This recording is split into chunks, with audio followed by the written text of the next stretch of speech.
हिंदी माध्यम की पाठशाला में आप सभी का स्वागत है। दोस्तों, इस वीडियो में हम एनसीईआरटी के कक्षा 10वीं के गणित के अध्याय 2 बहुपद का परिचय पढ़ेंगे। बहुपद दोस्तों, कक्षा 9 में भी आपका अध्याय 2 बहुपदी था। वहां पर भी हमने बहुपद के बारे में कुछ पढ़ा था। ठीक है, तो वहीं से हम शुरुआत करते हैं ताकि आपको समझ में आएगा कि कक्षा 10 में बहुपद में हमें क्या पढ़ना है। ठीक है, तो कक्षा 9 में हमने पढ़ा था यदि व्यंजकों में चर के घातांक पूर्ण संख्या है। ठीक है, तो आप अध्याय 1 में आपने पढ़ा था पूर्ण संख्या किसे कहते हैं, धनात्मक पूर्णांक को और शून्य को। ठीक है, तो इसका मतलब क्या हुआ कि यदि व्यंजकों में चर की घातांक या तो शून्य है या धनात्मक पूर्णांक है तो इस रूप के व्यंजकों को हम क्या कहते हैं, बहुपद कहते हैं। ठीक है, कुछ उदाहरण से समझ लेते हैं, जैसे कि px बराबर 3x धन 5, ये चर x में एक बहुपद है। ठीक है, बहुपद हमेशा चर के रूप में होता है। ठीक है, qy बराबर 2 गुणा y की घात 2 धन 4y धन 6, ये चर y में एक बहुपद है। अब आप देखिए इसमें जो है चर की घात क्या है, पूर्ण संख्या है, घातांक। ठीक है, 2 है, y की घात 2, y की घात 1, y की घात 0। यहाँ पर देखिए x की घात 1 और x की घात 0। ठीक है, तो चर के जो घातांक हैं वो पूर्ण संख्या जहां होंगे ऐसे व्यंजकों को हम क्या कह देते हैं, बहुपद कह देते हैं। बहुपद की घात क्या होती है दोस्तों, इसको जान लेते हैं हम। ठीक है, एक बहुपद में चर की जो अधिकतम घात होती है उसको ही बहुपद की घात कहा जाता है। ठीक है, क्योंकि बहुपद जो है वो चरों से मिलकर बना होता है और चर की जो अधिकतम घात होगी वही उस बहुपद की घात होगी। ठीक है, उदाहरण से समझ लेते हैं, जैसे कि एक बहुपद पी एक्स हमने लिया 6 गुणा एक्स की घात 12 धन 3 गुणा एक्स की घात 2 धन 2। ठीक है, इस बहुपद की घात ज्ञात करनी है हमें। ठीक है, तो चर क्या है, इसमें एक्स है, एक्स की अधिकतम घात कितनी है, 12, एक्स की अधिकतम घात है 12, तो घात जो होती है वही क्या हो जाती है, बहुपद की घात, अधिकतम घात जो होगी चर की। तो इसका उत्तर क्या होगा, चर की अधिकतम घातांक यहाँ पे 12 है तो बहुपद की घात कितनी हो जाएगी, 12। ठीक है, तो बहुपद की घात बहुत आसान है, जो भी चर उस बहुपद में जो भी चर की अधिकतम घात होगी वहां उस बहुपद की घात कहलाएगी। ठीक है, अब हम रैखिक बहुपद के बारे में जान लेते हैं कि रैखिक बहुपद क्या होता है। ठीक है, एक घात वाले बहुपद को हम रैखिक बहुपद कहते हैं। ठीक है, जिस बहुपद की घात एक हो, ठीक है, यानी कि अधिकतम घात जो है एक हो चर की, वैसे बहुपद को हम कहेंगे रैखिक बहुपद। ठीक है, अब एक रैखिक बहुपद में अधिक से अधिक कितने पद हो सकते हैं, 2 पद हो सकते हैं। ठीक है, क्योंकि एक चर की अधिकतम घात होगी या तो 1 या 0। ठीक है, तो अधिकतम अधिक से अधिक 2 पद होंगे रैखिक बहुपद में। ठीक है, अतः x में कोई भी रैखिक बहुपद जो होगा वो ax धन b के रूप का ही होगा। अब देखिए x की घात 1 है। ठीक है, इसलिए इसकी घात कितनी है, 1 है रैखिक बहुपद की। ठीक है, और b गुणा x की घात 0 होगा। ठीक है, तो कितने पद हो गए, इसमें 2 पद हो गए, ax धन b। ठीक है, तो x में कोई भी रैखिक बहुपद जो है ax धन b के रूप का ही होगा, जहां पर a और b अचर होंगे और a का मान 0 नहीं होगा, क्योंकि अगर a का मान 0 हो गया तो x की घात 1 वाला पद बचेगा ही नहीं, सिर्फ अचर बचेगा, x की घात 0 वाला पद। ठीक है, फिर वो बहुपद नहीं होगा क्योंकि कोई चर ही नहीं है फिर। ठीक है, कुछ उदाहरण से समझ लेते हैं, जैसे कि px बराबर 4x धन 5। ठीक है, qy बराबर 2y। ठीक है, ये 2y जो है y में हमारा रैखिक बहुपद है। ठीक है, हमने कहा था अधिक से अधिक 2 पद हो सकते हैं। ठीक है, एक पद भी हो सकता है पर 2 पद से ज्यादा नहीं होंगे रैखिक बहुपद में। ठीक है, t के रूप में देख लेते हैं, t धन 2। ठीक है, तो यहाँ पर देखिए सभी चरों की अधिकतम घात 1 है। ठीक है, और अधिक से अधिक कितने पद हैं, 2 पद हैं, और सभी पद किस रूप में है, ax धन b के रूप में। ठीक है, यानी कि a गुणा चर धन b। ठीक है, इसी रूप में है। ठीक है, तो ये होते हैं हमारे रैखिक बहुपद। आइए दोस्तों, अब हम पढ़ लेते हैं द्विघाती या द्विघात बहुपद के बारे में। ठीक है, ये द्विघाती या द्विघात बहुपद के बारे में तो हम बहुत चर्चा करने वाले हैं अपने अध्याय 2 में। ठीक है, और आपका जो अध्याय 2 है उसके अधिकतम जो प्रश्न है वो द्विघात बहुपद पर ही आधारित है। ठीक है, तो द्विघात बहुपद क्या होगा आपका, 2 घात वाले बहुपद को हम कहेंगे द्विघाती या द्विघात बहुपद। ठीक है, द्वि का मतलब 2 ही होता है, द्वि द्वि का मतलब होता है 2। ठीक है, यानी कि 2 घात वाला बहुपद। 2 घात वाला बहुपद मतलब कि ऐसा बहुपद जिसमें चर की अधिकतम घात 2 होगी। ठीक है, एक द्विघाती या द्विघात बहुपद में अधिक से अधिक 3 पद हो सकते हैं। ठीक है, कैसे हो सकते हैं 3 पद, 2 घात वाला एक पद हो सकता है, एक एक घात वाला पद हो सकता है, एक शून्य घात वाला पद हो सकता है चर के। ठीक है, तो अधिक से अधिक 3 हो सकता है, 3 से कम भी हो सकते हैं पर अधिक से अधिक 3 पद होंगे। ठीक है, अतः x के रूप में कोई भी द्विघाती बहुपद को हम कैसा लिख सकते हैं, a गुणा एक्स की घात 2 धन b एक धन c। ठीक है, ये आपको पता है और आपको याद भी रखना है। ये द्विघात बहुपद का बहुत ही सरल रूप है। ठीक है, a गुणा x की घात 2 धन bx धन c। ठीक है, जहां पर a b और c अचर हैं और a का मान शून्य नहीं होगा, क्योंकि अगर a का मान शून्य हो गया तो a गुणा x की घात 2 शून्य हो जाएगा। क्या बचेगा, bx धन c। तो अधिकतम घात कितनी रह जाएगी फिर x की, चर की 1, तो वो द्विघात नहीं बचेगा, फिर रैखिक हो जाएगा आपका ना। इसलिए a शून्य नहीं होगा, b और c शून्य हो सकते हैं लेकिन a शून्य नहीं होगा, तभी वो द्विघात बहुपद कहलाएगा। कुछ उदाहरण देख लेते हैं द्विघात बहुपद के। ठीक है, एक्स चर के रूप में देख लेते हैं, 3 गुणा एक्स की घात 2 धन 2x धन 2। ठीक है, ये एक उदाहरण है। यहाँ चर यानी एक्स की अधिकतम घात कितनी है, 2, एक्स की घात 2। ठीक है, एक टी के रूप में देख लेते हैं। ठीक है, टी चर के रूप में। ठीक है, 2 गुणा टी की घात 2 धन 9। अब आप कहेंगे यहाँ पे टी टी वाली कोई पद नहीं है जिसमें सिर्फ टी हो। ठीक है, जरूरी नहीं है। ठीक है, पर टी की घात 2 वाला पद जरूरी है, तभी वो द्विघात कहलाएगा बहुपद। हमने कहा है अधिक से अधिक 3 पद होंगे। ठीक है, 2 पद भी हैं और अगर अधिकतम घात चर की 2 है तो वो द्विघात बहुपद ही कहलाता है। ठीक है, तो दोस्तों द्विघाती बहुपद के बाद हम त्रिघाती बहुपद की चर्चा कर लेते हैं। जैसा कि नाम में ही निहित है, त्रि मतलब होता है 3। ठीक है, तो 3 घात वाले बहुपद को हम क्या कहेंगे, त्रिघाती बहुपद कहेंगे। ठीक है, तो इसमें क्या होगा, चर की अधिकतम घात कितनी होगी, 3 होगी। एक त्रिघाती बहुपद में अधिक से अधिक कितने पद होंगे, 4 होंगे।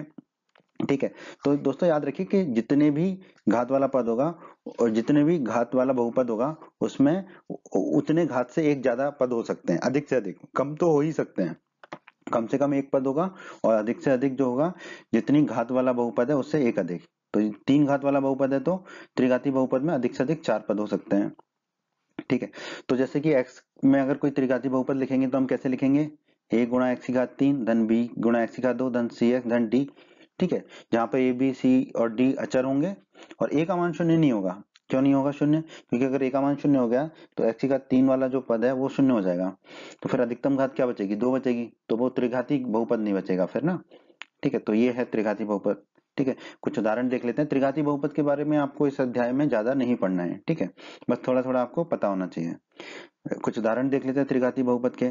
3 गुणा एक्स की घात 3, देखो अधिकतम घात एक्स की चर की कितनी है, 3 है, धन 2 एक धन 2, तो ये एक त्रिघाती बहुपद होगा। अब आर टी बराबर 2 गुणा टी की घात 3 धन 9। अब इसमें कहेंगे 2 ही पद है। ठीक है, या ऊपर वाले में कहेंगे 3 ही पद है, तो हमने कहा अधिक से अधिक 4 होंगे, 4 से कम तो हो ही सकते हैं। ठीक है, लेकिन चर की अधिकतम घात 3 होनी चाहिए। तो देखिए 2 गुणा टी की घात 3, टी चर है, चर की अधिकतम घात 3 है, तो ये एक त्रिघाती बहुपद होगा हमारा। आइए दोस्तों अब हम एक चर्चा कर लेते हैं n घात वाले बहुपद की। तो दोस्तों एक चर x में घात n वाला बहुपद निम्न रूप का एक व्यंजक होता है। ठीक है, किस रूप में, इस तरह से an xn धन an minus one x n minus one धन डॉट डॉट डॉट डॉट धन a1 x धन a शून्य। ठीक है, जहां पर a शून्य a1 a2 से लेके an तक क्या है, हमारे अचर हैं और an का मान शून्य नहीं होगा, क्योंकि अगर an का मान शून्य हो गया तो x की घात n वाला जो पद है वो शून्य हो जाएगा, और अगर x की घात n वाला पद शून्य हो गया तो वो n घात वाला बहुपद नहीं होगा। ठीक है, इसलिए an को छोड़ के बाकी कोई भी शून्य हो भी सकता है, नहीं भी, पर an शून्य नहीं होगा। दोस्तों बहुपद के शून्यक जो है आपके अध्याय 2 बहुपद की प्रश्नावलियों में बहुत से प्रश्न दिए गए हैं, जिसमें बहुपद के शून्यक पर आधारित है वो प्रश्न। ठीक है, तो बहुपद का शून्यक क्या होता है, एक वास्तविक संख्या k बहुपद px का शून्यक कहलाती है यदि p के बराबर शून्य हो। मतलब कि अगर x की जगह, चर की जगह अगर हम k रख दें, एक वास्तविक संख्या k, और वो बहुपद जो है शून्य के बराबर हो जाए, तो ऐसी वास्तविक संख्या क्या कहलाती है, हमारा उस बहुपद का शून्यक कहलाती है। ठीक है, बहुपद px का शून्यक ज्ञात करने का अर्थ है बहुपद समीकरण px बराबर शून्य को हल करना। px बराबर शून्य को हल करेंगे और x के या चर के जितने मान निकल के आएंगे वही उस बहुपद के शून्यक कहलाएंगे। ठीक है, एक बहुपद px के शून्यक उन बिंदुओं के x निर्देशांक हैं जहां y बराबर px जो है ग्राफ x अक्ष को प्रतिच्छेद करता है। ठीक है, तो ये जो तीसरी बात कही जा रही है ये ग्राफ के रूप में कही जा रही है। अगर हमें कोई ग्राफ दे रखा है और हमें बताना है कि कितने शून्यक हैं, तो हम कैसे ज्ञात करते हैं, x अक्ष को, वो जो ग्राफ है हमारा px का, x अक्ष को जितनी बार प्रतिच्छेद करता है, काटता है, उतने ही शून्यक होते हैं हमारे उस बहुपद के। ठीक है, तो इसी पर आधारित है आपकी प्रश्नावली 2.1। तो अब हम सीख लेते हैं कि कैसे ग्राफ से हम शून्यकों को ज्ञात करेंगे। आपकी जो अध्याय 2 की प्रश्नावली 2.1 है वो इसी पर आधारित है कि ग्राफ से कैसे शून्य ज्ञात करने हैं। ठीक है, तो अगर आपने इसको समझ लिया तो आप प्रश्नावली 2.1 को आसानी से हल कर पाएंगे। ठीक है। बहुपद के शून्यक उन बिंदुओं के एक्स निर्देशांक है जहां पर px का ग्राफ एक्स अक्ष को प्रतिच्छेद करता है। ठीक है, तो ये ग्राफ दे रखा है जिसमें ये हमारा एक्स अक्ष है, ठीक है, और ये वाई अक्ष है। तो हमें देखना है ये जो हमारा ग्राफ दे रखा है, ठीक है, एक्स अक्ष और वाई अक्ष के अलावा वो एक्स अक्ष को कितनी बार काट रहा है। प्रतिच्छेद करने का मतलब होता है काटना, ठीक है, या उसको छुए, टच करे, ठीक है, उतने ही हमारे शून्यक होते हैं। तो यहाँ पर देखिए, यहाँ पे काट रहा है एक्स अक्ष को, तो ये एक शून्यक होगा, और यहाँ पे भी काट रहा है तो ये दूसरा शून्यक होगा। तो अगर हम इस ग्राफ की बात करें तो इस ग्राफ में पीएक्स के कितने शून्यक हमें मिल रहे हैं, दो, एक और ये दूसरा, दो शून्यक मिल रहे हैं। तो इसी तरह से आपको प्रश्नावली 2.1 के प्रश्नों को हल करना है दोस्तों। आप हमारी प्रश्नावली 2.1 का वीडियो भी देखें, उससे आपको और समझ में आएगा। हम बहुपद के शून्यक के बारे में कुछ और जान लेते हैं। ठीक है, घात n के लिए दिए गए बहुपद px के लिए y बराबर px का ग्राफ x अक्ष को अधिक से अधिक n बिंदुओं पर प्रतिच्छेद करता है। ठीक है, तो ये अगर मान लीजिए n घात वाला कोई बहुपद है, तो वो जो बहुपद है उसका जो ग्राफ है x अक्ष को अधिक से अधिक n बिंदुओं पर प्रतिच्छेद करेगा। इसका क्या मतलब है कि घात n के किसी बहुपद के अधिक से अधिक n शून्यक हो सकते हैं, क्योंकि जितनी बार भी वो ग्राफ जो है px का x अक्ष को प्रतिच्छेद करता है उतने ही शून्यक होते हैं उस बहुपद के। तो अधिक से अधिक अगर n बिंदुओं पर प्रतिच्छेद करेगा तो n घात वाले बहुपद के अधिक से अधिक कितने शून्यक होंगे, n। ये बहुत जरूरी जानकारी है, इसको आप हमेशा के लिए याद रखिए कि n घात वाले बहुपद के अधिक से अधिक n शून्यक हो सकते हैं। n से कम भी हो सकते हैं, बट अधिक से अधिक n शून्यक हो सकते हैं। जैसे कि अगर त्रिघाती बहुपद है तो उसकी 3 घात होती है, तो उसके अधिक से अधिक 3 शून्यक हो सकते हैं। ठीक है, x की घात अगर 5 है तो उसके 5 शून्यक हो सकते हैं अधिक से अधिक। ठीक है, तो याद रखिए घात n के लिए किसी बहुपद के अधिक से अधिक n शून्यक हो सकते हैं। आइए दोस्तों, अब हम रैखिक बहुपद के शून्यक के बारे में चर्चा कर लेते हैं। रैखिक बहुपद के बारे में आप जानते ही हो, रैखिक बहुपद की घात होती है एक। ठीक है, और रैखिक बहुपद को हम किस रूप में लिख सकते हैं, ए एक्स धन बी, ठीक है, जिसमें ए का मान शून्य नहीं होगा। ठीक है, तो रैखिक बहुपद की घात एक होगी, तो रैखिक बहुपद के अधिक से अधिक कितने शून्यक होंगे, एक होंगे। ठीक है, जो उस बिंदु का एक्स निर्देशांक होगा जहां y बराबर ए एक्स धन बी का ग्राफ जो है एक्स अक्ष को प्रतिच्छेद करता है। ठीक है, और रैखिक बहुपद का शून्यक जो है अगर हमें सीधे सीधे निकालना है तो कैसे निकालेंगे, ये सूत्र आप याद रख सकते हैं। क्या होगा, माइनस बाहर अचर पद, अचर पद यहाँ पर क्या है, बी है, ठीक है, बटे एक्स का गुणांक। ठीक है, तो हमने लिख दिया रैखिक बहुपद ए एक्स धन बी का शून्यक क्या होगा, माइनस बी बटे ए। ठीक है, इसको याद रखिए, ये आपके काम की चीज है। ठीक है, रैखिक बहुपद के लिए शून्यक आपको सीधे निकालने को कहा जाए तो माइनस बी बटे ए कर देंगे, और अन्यथा आप ये भी कर सकते हैं कि माइनस अचर पद बटे एक्स का गुणांक। ठीक है, यहाँ पे देखिए एक्स का गुणांक कितना है, ए है, ए एक्स, एक्स का गुणांक ए है। ठीक है, और अचर पद क्या बी है, तो माइनस बी बटे ए हो गया। ठीक है, इसको याद रखिएगा, ये आपके काम की चीज है। बहुपद के शून्यक के बारे में ग्राफ से भी थोड़ा समझ लेते हैं। ठीक है, ये ग्राफ है हमारा। ठीक है, यहाँ पर ये हमारा एक्स एक्स अक्ष है। ठीक है, अब ये जो ग्राफ है एक्स अक्ष को जहां पर काटेगा वहीं पर हमारा शून्यक होगा, तो यहाँ पर ये काट रहा है एक्स अक्ष को। ठीक है, और अभी हमने पढ़ा कि यहाँ पर जहां पर एक्स अक्ष को ये काट रहा है रैखिक बहुपद, ठीक है, उसका जो एक्स निर्देशांक होता है वही क्या होता है, शून्यक होता है रैखिक बहुपद का। यहाँ पे देखिए एक्स निर्देशांक है -3/2। ठीक है, वाई तो शून्य है। ठीक है, तो -3/2 ही क्या होगा, हमारा रैखिक बहुपद का शून्यक होगा। द्विघात बहुपद के शून्यक बहुत ही महत्वपूर्ण चीज है ये आपके अध्याय 2 के लिए। ठीक है, द्विघात बहुपद के शून्यक, किसी द्विघात बहुपद के दो भिन्न शून्यक हो सकते हैं, दो अलग अलग शून्यक हो सकते हैं। कि द्विघात बहुपद के अधिकतम कितने शून्यक हो सकते हैं, दो हो सकते हैं। ठीक है, वो दोनों शून्यक अलग अलग हो सकते हैं या दोनों शून्यक बराबर हो सकते हैं। ठीक है, जैसे हम एक शून्यक कह लें या कोई शून्यक ना हो। ठीक है, ऐसा भी हो सकता है।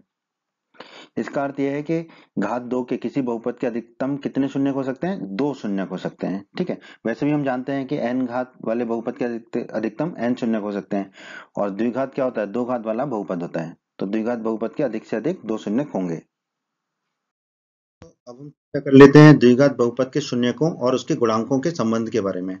दोस्तों, ये बहुत ही महत्वपूर्ण है और इसी पर आपका जो है प्रश्नावली 2.2 के सभी प्रश्न आधारित हैं। ठीक है, तो ये अगर अल्फा और बीटा, ठीक है, द्विघात बहुपद पी एक्स बराबर ए एक्स धन 2, ए एक्स की घात 2 धन बी एक्स धन सी, जहां ये शून्य नहीं है, ये दो शून्यक है। ठीक है, तो अल्फा और बीटा पी एक्स के दो शून्यक अगर हैं, ठीक है, तो दोनों शून्यकों का योग होता है माइनस ब्रैकेट के अंदर, कोष्टक के अंदर एक्स का गुणांक, एक्स का गुणांक कितना यहाँ पर बी है, देखिए, बटे एक्स स्क्वायर का गुणांक, एक्स स्क्वायर का गुणांक है ए। ठीक है, तो हम कह देंगे शून्यकों का योगफल शून्य क्या है, अल्फा और बीटा, तो अल्फा धन बीटा बराबर किसके होगा, माइनस एक्स का गुणांक मतलब बी माइनस बी बटे एक्स स्क्वायर का गुणांक ए बटे में आ जाएगा ए, तो अल्फा धन बीटा आएगा हमारा माइनस बी बटा ए। बहुत ही जरूरी है, इसको हमेशा के लिए याद कर लीजिए, जिंदगी भर के लिए याद कर लीजिए।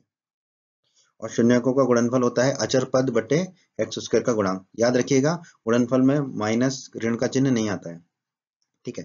तो शून्य क्या है हमारे अल्फा बीटा, तो अल्फा दोनों शून्य का गुणनफल क्या होगा, अल्फा गुणा बीटा बराबर अचर पद क्या है हमारा सी है, तो सी, और एक्स स्क्वायर का गुणांक कितना है, ए है, एक्स स्क्वायर का गुणांक तो ए, तो अल्फा गुणा बीटा आ गया सी बटा ए। बहुत ही महत्वपूर्ण है ये सूत्र, ये हमेशा के लिए जिंदगी भर के लिए आप याद कर लीजिए। और प्रश्नावली 2.2 में तो आपको इन सूत्रों का प्रयोग करना ही करना है। आइए दोस्तों, अब हम त्रिघाती बहुपद के शून्य की चर्चा कर लेते हैं। त्रिघाती बहुपद मतलब जिसकी घात 3 हो बहुपद।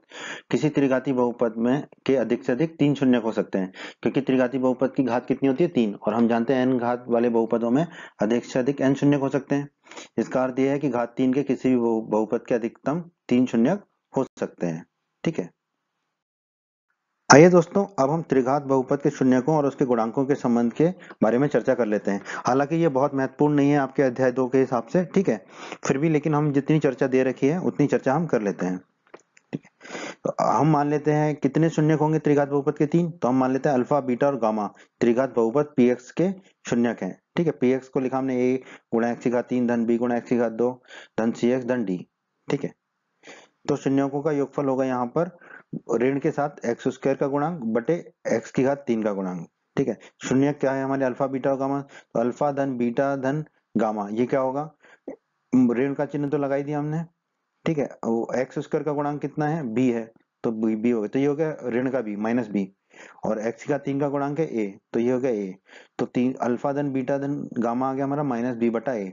यही हमारा द्विघात बहुपद के रूप में आया था, तो इसको आप आसानी से याद भी रख सकते हैं, ठीक है, कि 3 घात वाले बहुपद हो तो उसमें भी गुणांक क्या होता है, योगफल क्या होता है तीनों शून्यकों का माइनस बी बटा ए। लेकिन बस यहाँ पर बी क्या है, घात 2 वाली एक्स की घात 2 वाले बहुपद पद की गुणांक है, ठीक है। एक्स की घात 2 वाला जो पद है उसका गुणांक है, एक्स स्क्वायर का गुणांक है, ठीक है, ये याद रखना है। अब शून्यकों का गुणनफल, ठीक है, वही है, पर यहाँ पर माइनस का चिन्ह आ जाता है, माइनस का चिन्ह अचर पद बटे एक्स की घात 3 का गुणांक, ठीक है। अब यहाँ पर अचर पद क्या है आपका, डी है, ठीक है। तो शून्य क्या है हमारे अल्फा गुणा बीटा गुणा गामा कितना होगा, माइनस डी बटा ए, ठीक है। तो इसको भी आप चाहें तो याद रख सकते हैं, पर उतना महत्वपूर्ण नहीं है, ठीक है। एक और सूत्र है, उसको हम सीधा सीधा लिख रहे हैं कि अगर दो दो शून्यकों का गुणनफल करें और फिर तीनों को जोड़ दें तो वो होगा हमारा सी बटा ए के रूप में, ठीक है। उतना बहुत महत्वपूर्ण नहीं है, आपने याद कर लिया तो ठीक है, बहुत अच्छा है, नहीं याद किया तो भी कोई दिक्कत नहीं है। हमने अध्याय 1 के परिचय के वीडियो में भी पढ़ा था, अगर आपने हमारा अध्याय 1 का परिचय का वीडियो नहीं देखा है तो उसे भी अवश्य देखें। भाज्य बराबर भाजक गुणा भागफल धन शेषफल, क्योंकि इसका भी प्रयोग हम करने वाले हैं अध्याय 2 में। तो दोस्तों मान लेते हैं a बटा बी हमें दे रखा है 19/5, एक उदाहरण से समझते हैं उसको, ठीक है। तो अब हम 19 में 5 का भाग देंगे, ठीक है, 19 लिखा, तो 19 हो गया हमारा भाज्य, ठीक है, और 5 हो गया हमारा भाजक, ठीक है। अब 5 का भाग देते हैं 19 में, तो देखते हैं भागफल और शेषफल क्या मिलता है, ठीक है। तो देखो 5 तिया 15, ठीक है, 5 चौक 20, 20 तो ज्यादा हो जाएगा, तो 5 तिया 15 3 बार देंगे, ठीक है, तो 15 लिख देंगे। 19 में से 15 जाएगा तो कितना बचेगा, 4 बचेगा, ठीक है। अब हम देख लेते हैं किसको क्या कहते हैं, जिसमें हमने भाग दिया वो था हमारा भाज्य, ठीक है। ये आप कह सकते हैं जो सबसे बड़ी संख्या होती है वो भाज्य हमारा, उसको हमने ए मान लिया, ठीक है। जिससे भाग दिया वो होता है भाजक, ठीक है, जिससे भाग दिया वो है हमारा भाजक, उसे हम बी मान लेते हैं अभी, ठीक है। और भाग देने पर जो हमें प्राप्त हुआ फल वो होगा हमारा भागफल, ठीक है। वो कितना है 3 यहाँ पर, उसको हम लिखते हैं क्यू से। और जो शेष बच गया जिसमें भाग नहीं गया, शेष क्या होगा, शेषफल, ठीक है। तो शेषफल मिला हमें यहाँ पे 4, इसको हमने लिखा शेषफल और इसको लिख दिया आर, ठीक है। अब देखिए भाज्य बराबर भाजक गुणा भागफल धन शेषफल है। भाज्य 19, भाजक है 5, भागफल है 3, तो 5 गुणा 3 15, धन शेषफल 4, 15 4 19, ठीक है। तो भाज्य बराबर होता है भाजक गुणा भागफल धन शेषफल। इसको आप हमेशा के लिए याद कर लीजिए, आपको जीवन भर काम आएगा ये। अब हम इसको ऐसे भी लिख सकते हैं, भाज्य है ए, ए बराबर भाजक है बी, बी गुणा भागफल है क्यू, क्यू धन शेषफल है आर आर, तो ए बराबर बी क्यू धन आर, इस रूप में हम इसको लिख सकते हैं। बहुपदों के लिए विभाजन एल्गोरिथम, ठीक है दोस्तों, ये यूक्लिड की विभाजन एल्गोरिथम की तरह ही है, ठीक है। और ये जो विभाजन एल्गोरिथम है, इसका प्रयोग आपको करना पड़ेगा प्रश्नावली 2.3 के सभी प्रश्नों को हल करने के लिए। तो इसको समझ लीजिए और फिर आप हमारा वीडियो देखिएगा प्रश्नावली 2.3 का, ठीक है। प्रश्नावली 2.3 के वीडियोस में हम विभाजन एल्गोरिथम का प्रयोग करेंगे, तो आपको और अच्छे से समझ में आएगा कि कैसे विभाजन एल्गोरिथम का प्रयोग किया जाता है। फिर हम इसको अभी समझ लेते हैं, ठीक है। इसमें क्या चरण होते हैं, तो सबसे पहले तो हम क्या करते हैं विभाजन एल्गोरिथम में, भाजक और जो भाज्य है उनको पदों की घटती हुई घातों के क्रम में व्यवस्थित कर देते हैं, ठीक है। जैसे कि सबसे बड़ी घात को सबसे पहले रखेंगे और फिर घटती हुई घातों के क्रम में लिख देंगे, भाजक को भी और भाज्य को भी, दोनों को, ठीक है। फिर चरण 1 में हम क्या करेंगे, भागफल का पहला पद प्राप्त करने के लिए जो उच्चतम घात वाला पद होगा भाज्य का, ठीक है, उसको भाजक के उच्चतम घात वाले पद से भाग दे देंगे, ठीक है। भाज्य के उच्चतम घात वाले पद को भाजक के उच्चतम घात वाले पद से भाग दे देंगे, जो हमें प्राप्त होगा वही हमारा क्या होगा, भागफल का पहला पद होगा, ठीक है। फिर भागफल का दूसरा पद ज्ञात करने के लिए क्या करेंगे, अब जो नया भाज्य मिलेगा हमें, ठीक है, उसकी उच्चतम घात को भाग देंगे भाजक के उच्चतम घात वाले पद से, ठीक है। तो हमें भागफल का दूसरा पद प्राप्त हो जाएगा। इसी तरह हमें भागफल के सारे पद प्राप्त होते चले जाएंगे, कब तक, चरण n तक, जब तक शेषफल या तो शून्य हो जाए या शेषफल की जो घात है वो भाजक की घात से कम हो जाए, तब हम भाग देने की प्रक्रिया को रोक देते हैं और जो हमें मिलता है वही हमारा शेषफल होता है, ठीक है। तो ये है आपकी विभाजन एल्गोरिथम। हमने एल्गोरिथम के बारे में अध्याय 1 में पढ़ा था, ठीक है। ये चरणों की एक श्रृंखला होती है, ठीक है। तो हमने यहाँ चरण 1 चरण 2 से लेकर चरण n तक देखा, ठीक है।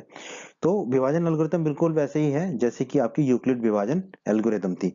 बस यही है कि विभाजन एल्गोरिथम का प्रयोग हम करते हैं बहुपदों में भाग देने के लिए, ठीक है, भाज्य में भाग देने के लिए भाजक का, ठीक है, उसके लिए हम प्रयोग करते हैं इस विभाजन एल्गोरिथम का। चर्चा को हम थोड़ा सा और आगे बढ़ाते हैं दोस्तों विभाजन एल्गोरिथम की, ठीक है। तो भाज्य बराबर भाजक गुणा भागफल धन शेषफल होता है, ये तो हम जानते ही हैं, ठीक है। हम यहाँ पर जिस एल्गोरिथम का प्रयोग कर रहे हैं वही क्या है, हमारी यूक्लिड की विभाजन एल्गोरिथम है जो हमने अध्याय 1 में पढ़ी थी, ठीक है। यदि px और gx कोई दो बहुपद हैं जहां पर gx शून्य नहीं है, तो हम बहुपद qx और rx ऐसे प्राप्त कर सकते हैं, ठीक है। यहाँ पर px क्या होता है हमारा भाज्य, gx क्या होगा भाजक, qx हमें प्राप्त होगा भागफल और rx हमें प्राप्त होगा शेषफल, ठीक है। तो अगर हमें px और gx दे रखे हैं तो px में हम gx का भाग देके, ठीक है, भागफल qx और rx शेषफल को ज्ञात कर सकते हैं। जहां पर rx शेषफल जो है या तो वो शून्य होगा या शेषफल rx की घात जो है भाजक gx की घात से कम हो जाएगी, तब हम जो है चरणों को अपनी प्रक्रिया को रोक देंगे विभाजन एल्गोरिथम की, ठीक है। यहाँ निष्कर्ष बहुपदों के लिए विभाजन एल्गोरिथम कहलाता है, ठीक है। बहुपदों के लिए जो है ये प्रक्रिया कहलाती है हमारी विभाजन एल्गोरिथम। तो दोस्तों अध्याय 2 के परिचय के वीडियो में इतना ही है।